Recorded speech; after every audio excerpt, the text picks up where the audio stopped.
Hello everyone. तो बच्चों आज हम लोग शुरू करेंगे अपने लेक्चर में फिफ्थ को, और वेक्टर एनालिसिस में ये फिफ्थ लेक्चर में आज हम लोग कुछ बढ़िया बढ़िया क्वेश्चंस करेंगे जो उसके पहले वाले क्लास में फोर्थ लेक्चर में हम टॉपिक हमने पढ़ा था वेक्टर एडिशन के पैरेललोग्राम मेथड के बारे में।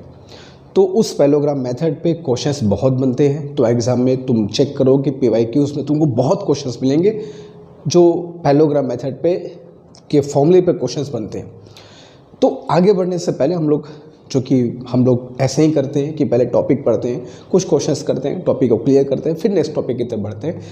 तो उसी पैटर्न को फॉलो करते हुए आज हम लोग इस लेक्चर में पैरेललोग्राम मेथड पे रिजल्टेंट ऑफ वेक्टर्स का जो हम लोग फॉर्मूला पढ़े थे उस पर कुछ क्वेश्चंस करेंगे, ताकि जो भी अंडरस्टैंडिंग है वो और बढ़िया हो जाए।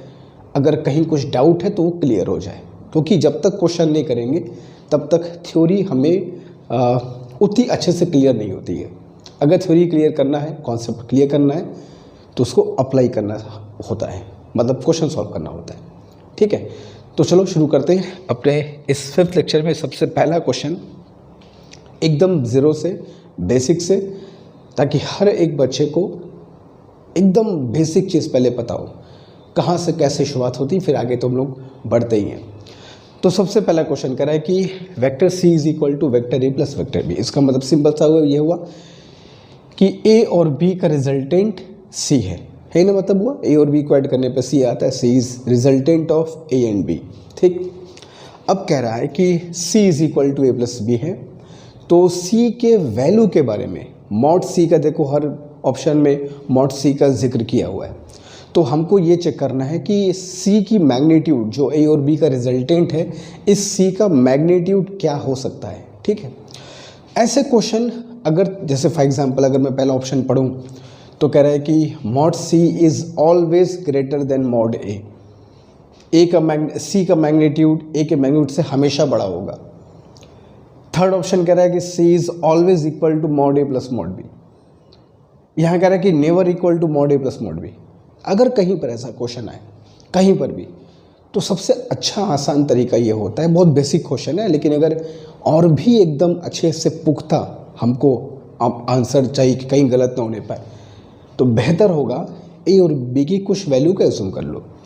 तो चलो हमने एज्यूम कर लिया कि A की वैल्यू 3 है और B की वैल्यू 4 है।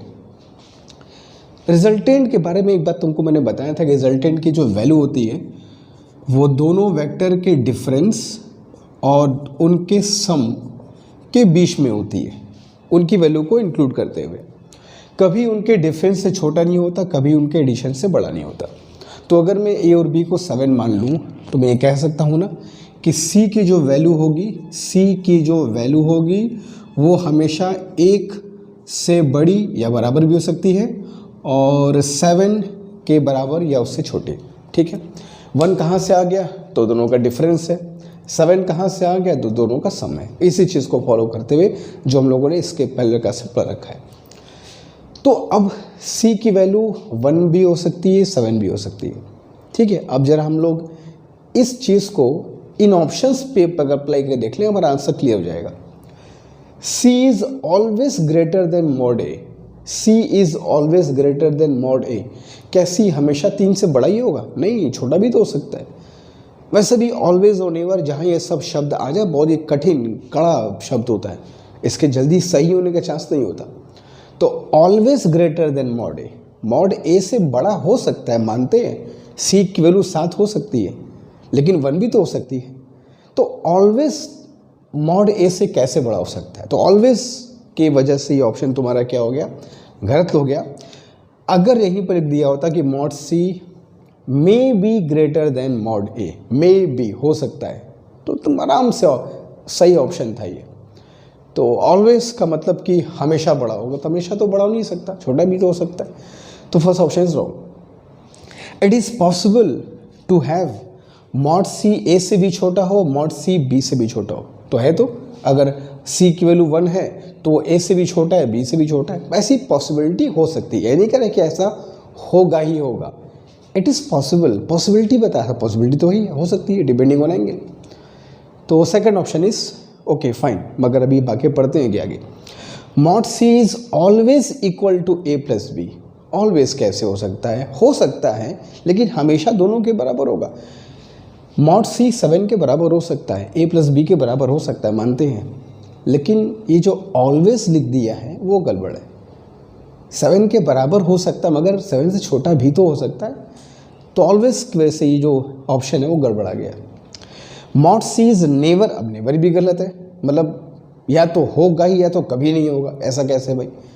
क्या मॉड सी की वैल्यू 7 के बराबर कभी नहीं होगी? ये भी गलत बात है। एक तरफ कह रहा है कि हमेशा 7 के बराबर होगी, एक बार कह रहा है कभी 7 के बराबर नहीं होगी। तो हमेशा और कभी नहीं की बात मत न करो यार, पॉसिबिलिटी की बात करो ना। तो मॉड सी की वैल्यू a प्लस बी के बराबर हो सकती है, हमेशा नहीं होगी, और ऐसा भी नहीं कि कभी नहीं होगी। तो ऑलवेज और नेवर की वजह से ये दोनों ऑप्शन गलत हो गए। अगर मे भी लिखा होता, may be equal to a plus B, पूरा स्वागत है, कोई दिक्कत नहीं है। Mod C may be equal to a plus B अगर लिख दिया होता, दोनों ऑप्शन हमारे ओके थे, कोई दिक्कत नहीं था, मगर ऑलवेज और नेवर की वजह से ऑप्शन हमारे गलत हो गए। तो it is possible to have mod C is less than A, mod C less than B, बिल्कुल हो सकता है। जैसा कि तुम देख रहे हो, सी की वैल्यू अगर 1 होगी तो ए से भी छोटा है, बी से भी छोटा है, तो ऑप्शन नंबर 2 इज़ बिल्कुल करेक्ट आंसर। ठीक है, तो ये जो चीज़ थी हम लोग जो पढ़े थे लेक्चर नंबर 4 में, उसी को यहाँ पर अप्लाई करके क्वेश्चन बना दिया गया। ठीक है, आई थिंक बात बिल्कुल क्लियर हो गया होगा। तो मैं फिर बता दूँ, ऐसे क्वेश्चन कभी भी अगर तुमको मिले जहाँ पे कन्फ्यूज़न तुमको हो, यार क्या बोल रहा है समझ में नहीं आ रहा है, कुछ वैल्यूज एज्यूम कर लो और उसके हिसाब से चेक करो रिजल्टेंट की वैल्यू क्या हो सकती है, अपने आप तुमको बता जाए कि कौन सा ऑप्शन गलत, कौन सा ऑप्शन सही है। ठीक है, तो हो गया ये क्वेश्चन फर्स्ट। चलते क्वेश्चन नंबर 2 की तरफ, जल्दी से कॉपी कर लो। चलते बच्चों क्वेश्चन नंबर 2 की तरफ। अभी हम लोग आज के जो क्लास में क्वेश्चन करेंगे वो बहुत बेसिक, एकदम कह सकते हो कि एकदम एलिमेंट्री लेवल के, फंडामेंटल लेवल के क्वेश्चंस होंगे, ताकि पहले कॉन्सेप्ट एकदम अच्छे से क्लियर हो, फिर हम लोग का लेवल धीरे धीरे बढ़ेगा, जैसे कि हमेशा हम लोग करते हुए आए। सेकंड क्वेश्चन भी मैंने ऐसा ही लिया ताकि थोड़ा सा और कॉन्सेप्ट क्लियर हो। पहले कह रहा 2 वेक्टर है ए और बी, ए का डायरेक्शन दिया है 30 डिग्री वेस्ट ऑफ नॉर्थ, और दूसरा दिया वेक्टर बी डायरेक्शन दिए बच्चा 15 डिग्री साउथ ऑफ ईस्ट। अच्छा, कुछ बच्चों को इस डायरेक्शन का मतलब नहीं पता होता कि 30 डिग्री वेस्ट ऑफ नॉर्थ का मतलब कहने का क्या होता है, या 15 डिग्री साउथ ऑफ ईस्ट का मतलब क्या होता है, उसको समझो पहले। इस डायरेक्शन को लिखते कैसे हैं, इसका मतलब क्या होता है। जैसे मान लो मैंने ये डायरेक्शन बनाया ईस्ट वेस्ट नॉर्थ साउथ। जब भी कॉपी पर डायरेक्शन बनाओगे, फॉरगेट इट, तुम जहाँ बैठे हो असल में पूरा पश्चिम क्या है भूल जाओ, कॉपी पर हमेशा ऐसे बनाना है, ईस्ट वेस्ट नॉर्थ साउथ। ठीक है, 30 डिग्री वेस्ट ऑफ नॉर्थ का मतलब ये होता है कि 30 डिग्री, ध्यान सुनना, 30 डिग्री वेस्ट ऑफ नॉर्थ का मतलब ये होता है कि 30 डिग्री वेस्ट में जाओ नॉर्थ से। ठीक है, 30 डिग्री वेस्ट में जाना है, कहाँ से, 30 डिग्री वेस्ट ऑफ नॉर्थ, तो नॉर्थ से 30 डिग्री वेस्ट की तरफ, ये हो गया तुम्हारा वेक्टर ए। समझ गया? जो पहला डायरेक्शन लिखा होगा वहाँ जाना होगा, जो दूसरा डायरेक्शन लिखा है वहाँ से। तो 30 डिग्री वेस्ट ऑफ नॉर्थ का मतलब 30 डिग्री वेस्ट में जाओ, कहाँ से, नॉर्थ से। तो ये हो गया तुम्हारा बालक वेक्टर ए। दूसरा वेक्टर कर रहा है 15 डिग्री साउथ ऑफ ईस्ट, तो 15 डिग्री साउथ में जाओ ईस्ट से, तो ईस्ट से साउथ में जाना है 15 डिग्री।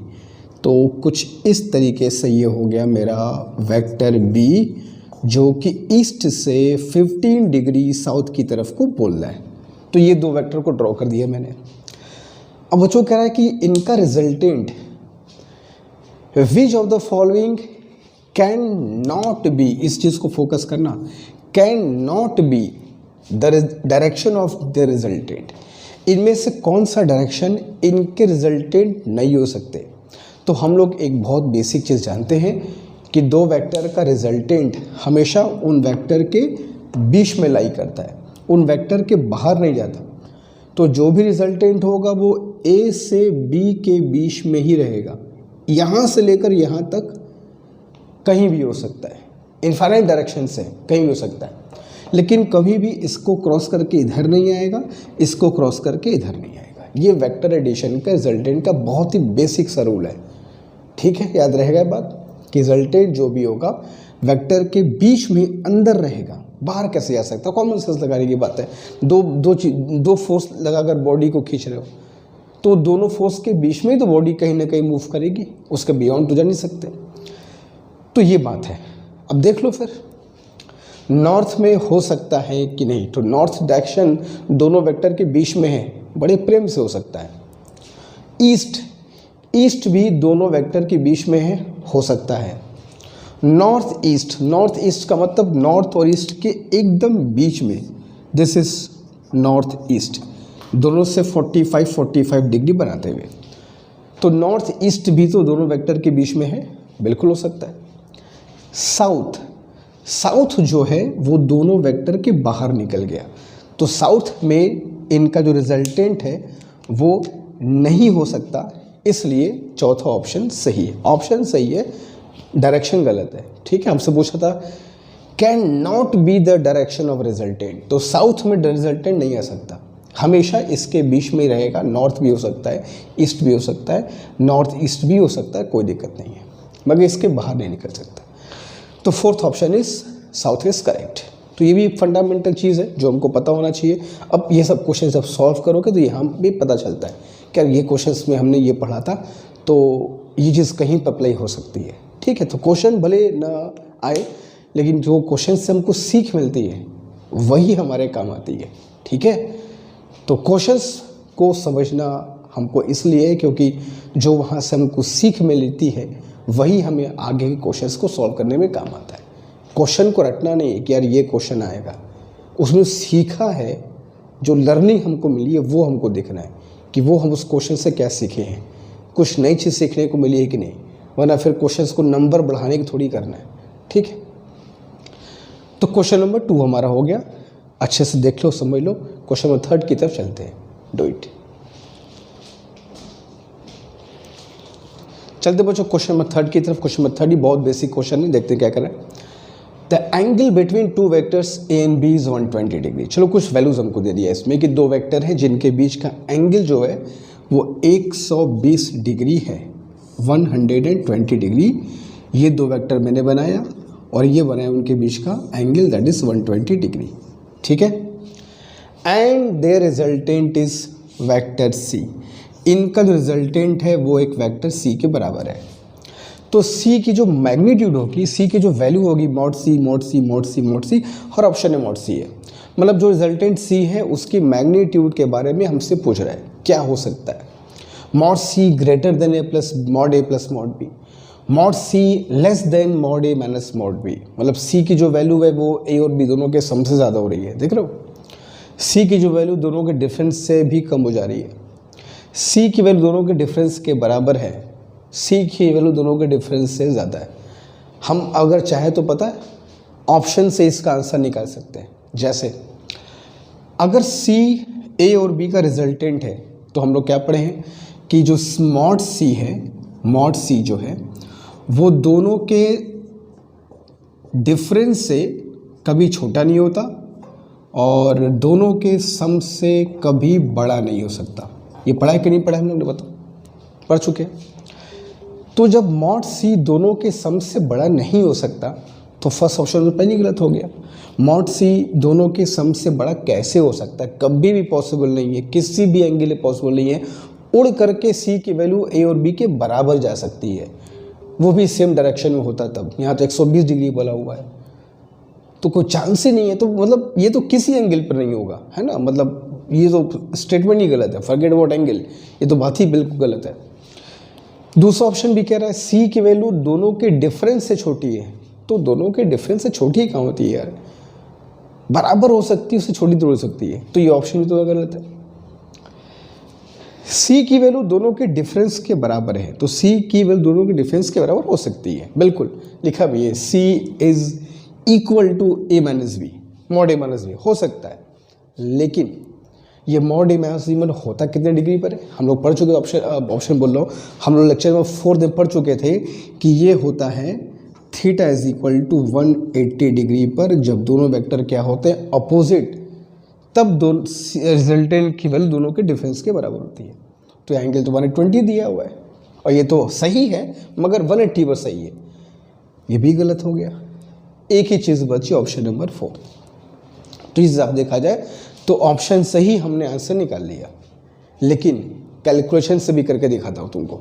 देखो हम लोग जानते हैं R is equal to formula क्या होता है, A square root of parallelogram method A square plus B square plus 2ab cos of theta.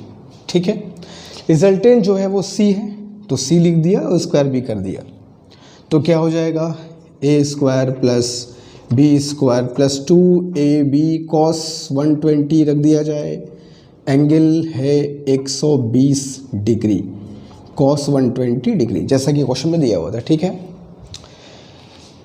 C square is equal to A square plus B square plus 2ab cos 120 is -1/2, 2 से 2 ये cancel, तो C square is equal to A square plus B square minus A B बच गया, तो इसको लिख सकते हैं C square is equal to A square plus B square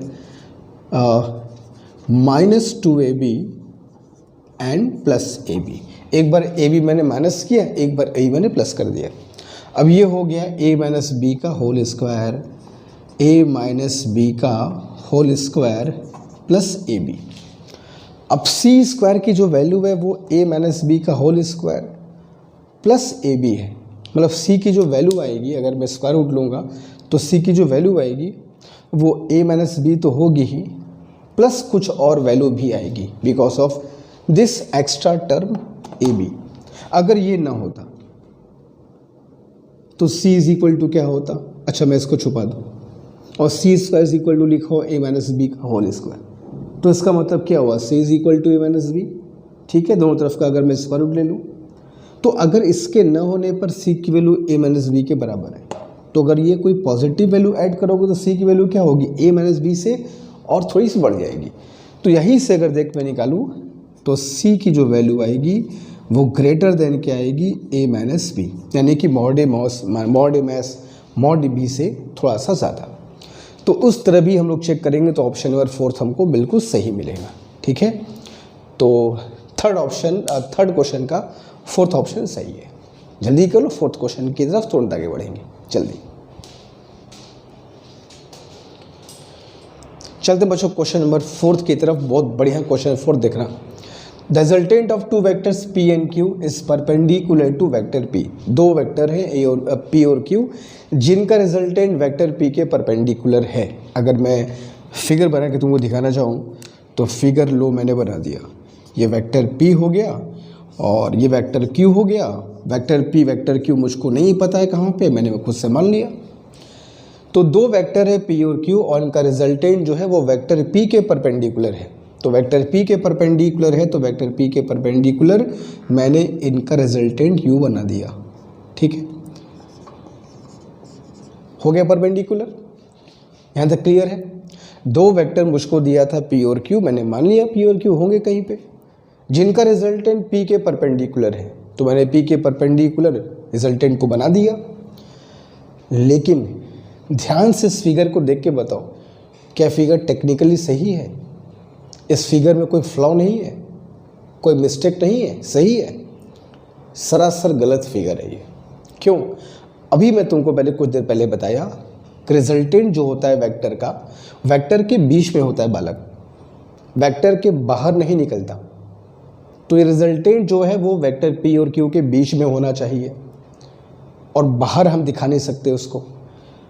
तो अब रिजल्टेंट पी और क्यू के बीच में होना चाहिए, बाहर नहीं हो सकता। तो उस पॉइंट ऑफ व्यू फिगर हमारा गलत है। लेकिन रिजल्टेंट जो है वो पी के परपेंडिकुलर है, उस पॉइंट ऑफ व्यू हमारा डायग्राम सही है। तो क्या करें कि दोनों बस सही हो जाए, रिजल्टेंट पी के परपेंडिकुलर भी हो और दोनों वेक्टर के बीच में भी हो। तो आर को मत छेड़छाड़ करो। क्यू जो वेक्टर होगा वो इधर नहीं होना चाहिए, वो इस तरफ होना चाहिए, कुछ इस तरीके से यूँ। अब तुम कह सकते हो कि सर आपने पहले ही ऐसा फिगर क्यों नहीं बनाया? तो मुझको तो पता है कि ऐसा फिगर बनेगा, तुमको कहाँ पता था ऐसा फिगर बनेगा? तो मुझको तुमको सिखाना है कि क्या गलत है, क्या सही है, क्या नहीं होना चाहिए, क्या होना चाहिए। तो एक आम स्टूडेंट बन के मैंने बना दिया था, जो बाद में मुझको पता लगा कि गलत है। तो अब हमें कभी भी ऐसा क्वेश्चन आएगा तो फिगर ऐसा ही बनाना है, ठीक है। रिजल्टेंट वेक्टर p के परपेंडिकुलर है तो q जो होगा उस आर्क के उधर खिसक जाएगा, ये इसका सही फिगर बनेगा। और कह रहा है कि इट्स मैग्नीट्यूड, इस रिजल्टेंट का जो मैग्नीट्यूड है वो half of magnitude of vector q के मैग्नीट्यूड का आधा है। तो चलो अगर मैं q के मैग्नीट्यूड को x मान लूँ तो रिजल्टेंट का मैग्नीट्यूड कितना हो जाएगा, x/2। यही क्वेश्चन कह रहा है। What is the angle between p and q, p और q के बीच के एंगल की हमको वैल्यू फाइंड करनी है। p और q के बीच का एंगल, ये पूरा दिख रहा है, ये पूरा एंगल हमसे पूछा गया है, p और q के बीच का एंगल कितना होगा। तो ये तो हमको एंगल पता ही 90 डिग्री है यार। हम अगर ये एंगल फाइंड कर लें तो 90 उसमें ऐड कर देंगे, p और q के बीच एंगल निकल आएगा। तो थीटा एंगल फाइंड करने को सोचो, जो मैंने फिगर में दिखाया है, बाकी 90 उसमें ऐड कर दिया जाएगा। अब ये थीटा फाइंड कैसे किया जाए, हम लोग पढ़ चुके हैं पैरेललोग्राम मेथड। अगर मैं उस मेथड को अप्लाई करूं और इन दोनों वेक्टर p और q को मिला करके एक पैरेललोग्राम कुछ इस तरीके से बनाऊं तो कोई दिक्कत नहीं। अब इस पैरेललोग्राम में ये ट्राइंगल देखो, ये वाला, ये क्या है तुम्हारा, ये एक राइट एंगल ट्राइंगल है, क्योंकि ये एंगल 90 है तो ये एंगल भी कितना होगा, 90 होगा। तो राइट एंगल ट्राइंगल में मुझको थीटा निकालना है। ये बेस हो गया और ये परपेंडिकुलर हो गया। तो अगर मैं कॉस थीटा लगा दूं, cos theta is equal to base upon, शायद मैंने परपेंडिकुलर बोल दिया था क्या, ये बेस हो गया, ये परपेंडिकुलर, ये हाइपोटेनस, शायद गलती बोल दिया था मैंने।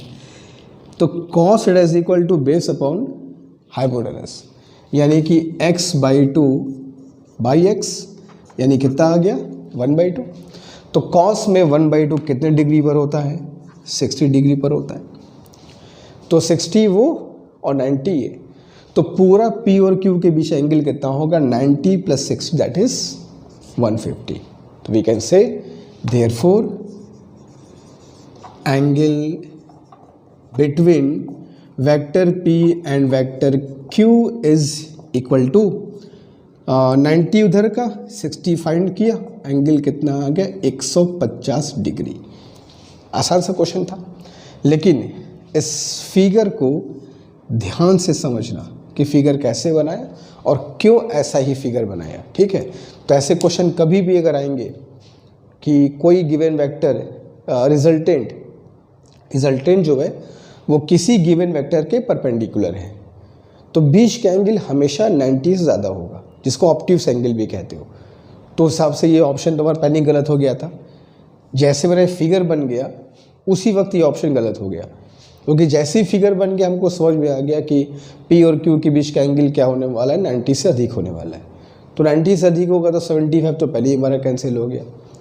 तो कुछ बेसिक बातों को ध्यान रखना है ना, कि रिजल्टेंट अगर किसी एक वेक्टर के परपेंडिकुलर हुआ तो हमेशा जो वेक्टर के बीच का एंगल होगा वो 90 से ज़्यादा ही होगा, कम नहीं होगा। तो ये सब छोटी छोटी बेसिक बातों को ध्यान रखोगे तो कॉन्फिडेंस रहेगा कि हाँ हम बहुत कुछ जानते हैं, ठीक है। और कहीं ना कहीं तुमको ये ज़रूर हेल्प करेगा क्वेश्चन सॉल्व करते समय। 4th इज डन, चलेंगे 5th की तरफ, जल्दी कर लो इसको। चलो तो इसी पे एक और क्वेश्चन करते हैं, तब और अच्छे से कॉन्सेप्ट ले होगा। कह रहा है कि resultant of two vectors p and q is perpendicular to vector p। अब इतना सुनते ही मुझको पता चल गया कि फिगर कैसे बनने वाला है। रिजल्टेंट अगर वेक्टर p के परपेंडिकुलर है, अगर ये वेक्टर p बना दूं और ये रिजल्टेंट मैं बना दूं जो कि वेक्टर p के परपेंडिकुलर है, तो ये तो कन्फर्म है कि वेक्टर q जो बनेगा वो इस तरफ बनेगा, क्योंकि बीच में तो नहीं सकता वो। तो एक बार गलत हो गया, मगर जब समझ गए तो फिगर सही बनाएंगे ना।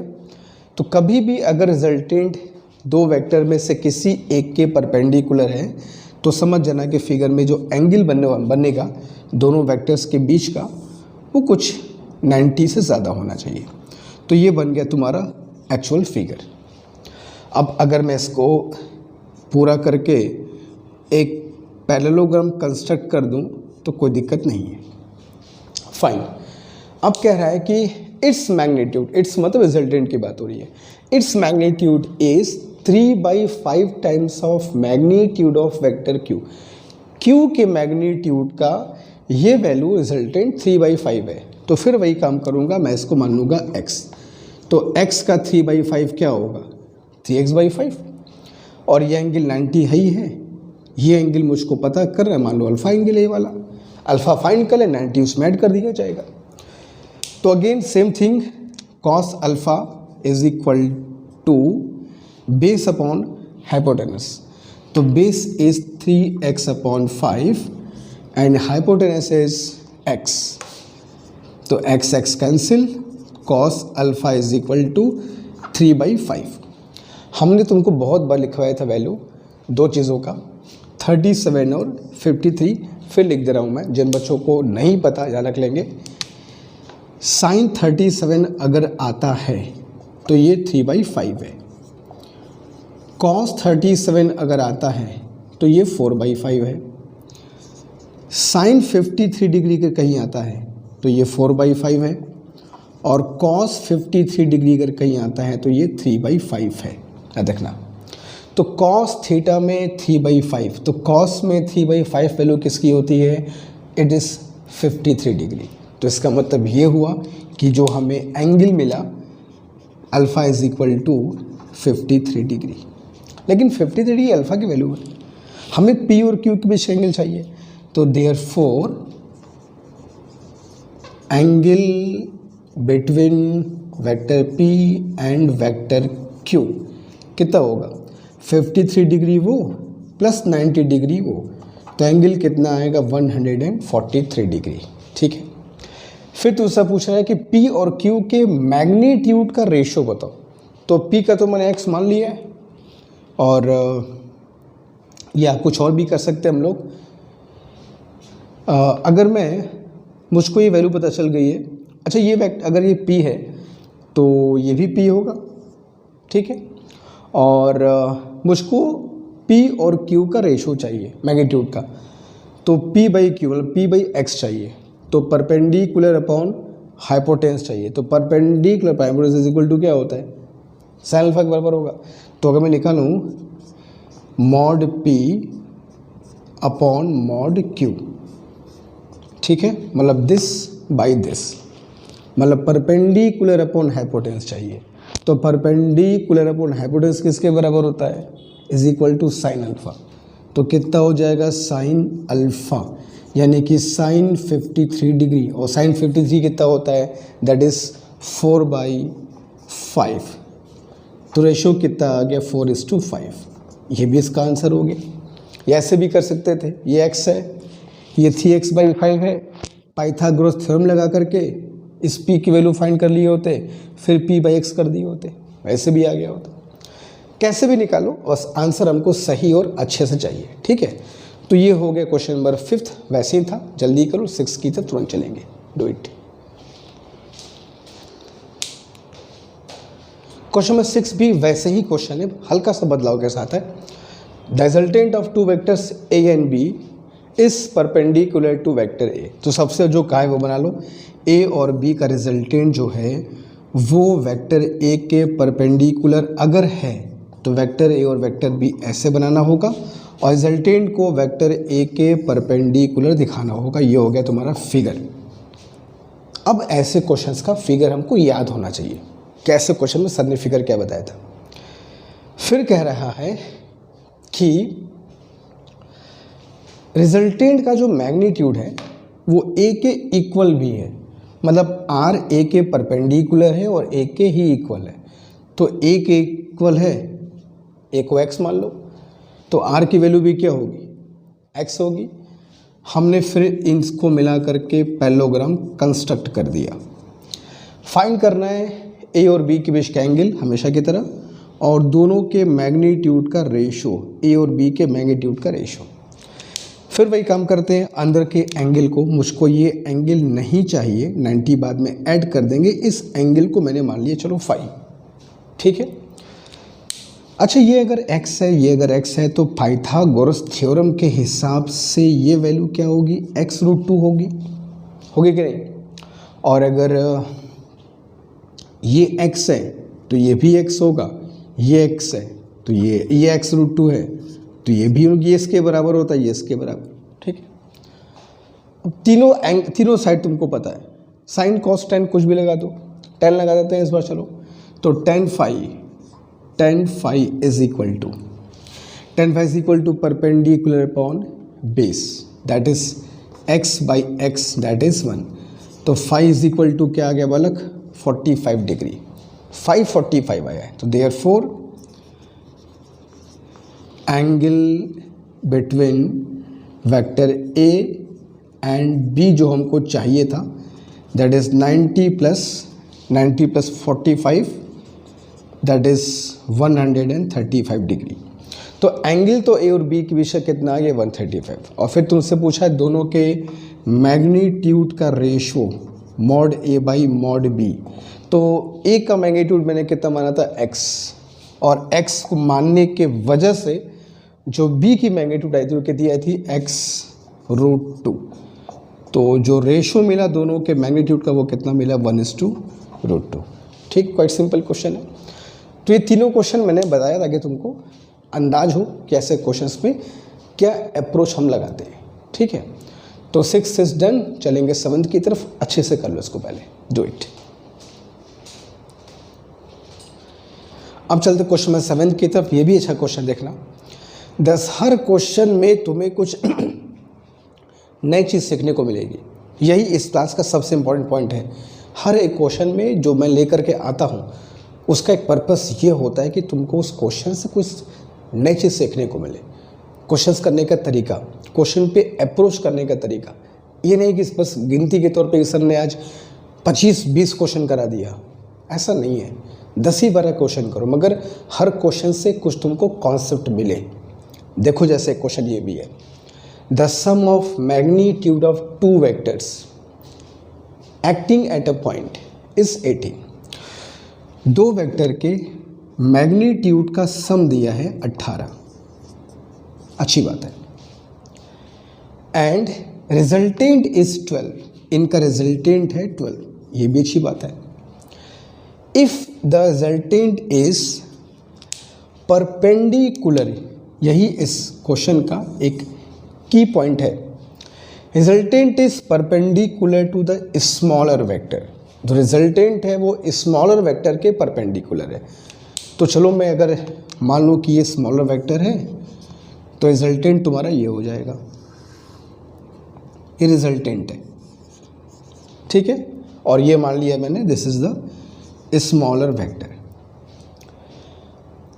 क्वेश्चन करा कि what are the magnitudes of 2 vectors, उन दोनों वेक्टर के अलग अलग मैग्नीट्यूड कितने होंगे। इस फिगर को ध्यान से देखो, रिजल्टेंट स्मॉलर वेक्टर के परपेंडिकुलर है। अगर मैं ग्राफिकल मेथड से ऐड करूं तो कैसे ऐड करता हूं, याद करो। वेक्टर ए ड्रॉ कर लिया, जहां से ए शुरू हुआ, जहां पर ए ख़त्म हुआ वहां से मैंने बी ड्रॉ कर लिया, इस तरीके से दूसरा वेक्टर। तब जाके ए और बी का रिजल्टेंट मुझको आर मिला। तो अगर हम लोग इस पैलोग्राम बोलो, अगर मैं इस ट्रायंगल मेथड को अप्लाई करूं कि रिजल्टेंट छोटे वेक्टर के परपेंडिकुलर है, तो ये वेक्टर ए हो गया, ये वेक्टर बी ड्रॉ कर दिया, और ये इनका रिजल्टेंट है। तो इस फॉर्मूले को अगर मैं बनाऊं तो B square is equal to R square plus A square कह सकता हूँ, या B square minus A square is equal to I square कह सकता हूँ। अब B square minus A square को मैं चाहूँ तो बी प्लस ए और बी माइनस ए बी कह सकता हूँ, दैट इज आर स्क्वायर। ठीक है, बी प्लस ए की वैल्यू कितनी है, 18 इंटू बी माइनस ए, और आर स्क्वायर मतलब 112 का स्क्वायर, दैट इज 144। तो B minus A is equal to 144/18। अब 144/18 करोगे तो कितना, 8 टाइम्स में कैसे हो जाएगा कैंसिल, 8 इसका आंसर आ गया। ठीक है, तो हमें जो मिला वो मिला b minus A is equal to 8। ठीक है, तो b minus is equal to अगर 8 है और यहाँ से a plus b is equal to 18 है and b minus A is equal to 8 है। तो इन दोनों को सॉल्व करके हम लोग a और b की वैल्यू को आराम से फाइंड कर सकते हैं। तो b की वैल्यू कितनी आ गई 13 और 13 में अगर मैं यहाँ पुट कर दूँ तो a की वैल्यू कितनी आ गई 5। ये हो गया a और b की अलग अलग मैग्नीट्यूड। ठीक है, तो ये भी क्वेश्चन था, स्पेशली इस क्वेश्चन में ये डायग्राम का थोड़ा सा इंपॉर्टेंस था कि डायग्राम हम लोग कैसे बनाएंगे। ठीक है, तो क्वेश्चन में 7th हो गया, जल्दी को फिर आगे चलेंगे। Do it. चलते बच्चों आज के अपने लास्ट क्वेश्चन की तरफ। क्वेश्चन नंबर 8 क्वेश्चन कह रहा है कि ABCD इज अ क्वाड्रिलेटरल। कैसा क्वाड्रिलेटरल नहीं कह रहा है, तो मन से टेढ़ा मेढ़ा जैसा तुम्हारा मन करे वैसा एक क्वाड्रिलेटरल बना लो, कुछ इस तरीके से। फाइन, ये बन गया मेरा क्वाड्रिलेटरल, बस लाइन से दी बन जाए यार। फाइन, तो A B C और D। अब कह रहा है फोर्सेस BA, B से A की तरफ एक फोर्स लगाना है। ठीक है, BA एंड BC, B से C की तरफ, CD, C से D की तरफ एंड DA, D से A की तरफ।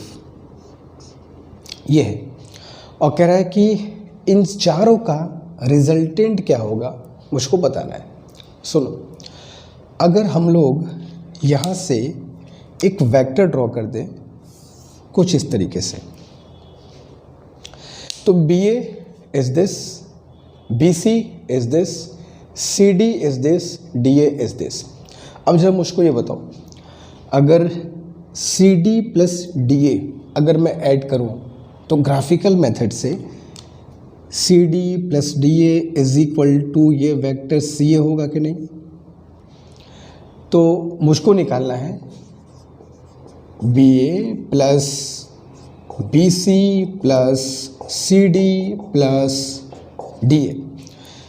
तो मैं CD और DA को अगर लूँ तो CD और DA को अगर लूँ तो वेक्टर CA बोल सकते हैं। तो ये हो गया वेक्टर CA। तो BA plus BC plus CA, ऐसे ही करना होता है, दो को एक सिंगल में चेंज करो। अब अगर मैं BC और CA को लूँ ग्राफिकल मेथड, तो BC और CA को अगर मैं लूँगा तो BA के बराबर आएगा। ये ग्राफिकल मेथड, पहले वेक्टर A ड्रॉ किया फिर B ड्रॉ किया, तो जैसे C और A प्लस B। तो अगर मैं BC और CA को ले लूँ तो BC और CA को लूँ तो ये कितना हो जाएगा BA। ठीक है, और प्लस BA तुम्हारा ये है भी, तो BA प्लस BA क्या हो जाएगा 2BA vector is your right answer. तो 4th option is your correct. ठीक है, तो ऐसा क्वेश्चन भी एग्जाम में आता है। मेथड देख लो क्या करना है। ऐसे क्वेश्चंस कभी भी आएंगे तो हमेशा दो वेक्टर को लेकर के उसको एक वेक्टर में चेंज करने की कोशिश करना। कैसे करना होगा, ग्राफिकल मेथड जो बड़ा है उसको यूज़ करते हुए। ठीक है, तो इन दोनों वेक्टर को लिया, CD plus DA vector CA के बराबर आ गया ग्राफिकल मेथड। फिर BC और CA को लिया, BC और CA को लिया तो BA के बराबर आ गया। तो ये BA प्लस ये BA क्या हो गया 2BA। तो इस तरीके से क्वेश्चन को सॉल्व करोगे, 45 सेकंड में या 50 सेकंड में क्वेश्चन तुम्हारा सॉल्व हो जाएगा। ठीक है, चलो तो आज हम लोग बच्चों यहाँ पे स्टॉप करेंगे। आज पैरेललोग्राम मेथड पे कुछ बेसिक फंडामेंटल एकदम ज़ीरो लेवल से हम लोग को बढ़ना था, तो वो कुछ क्वेश्चंस तुमको मैंने कराया।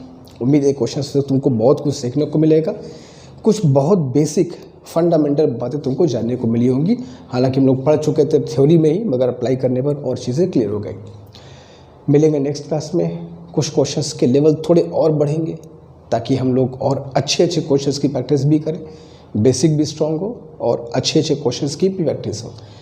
इनमें अगर कोई डाउट हो ज़रूर बताना। तब तक अच्छे से पढ़ते रहो, रिवीजन करते रहो, जो चीज़ें बताई उसको फॉलो करते रहो। मिलेंगे नेक्स्ट क्लास में। Thank you so much.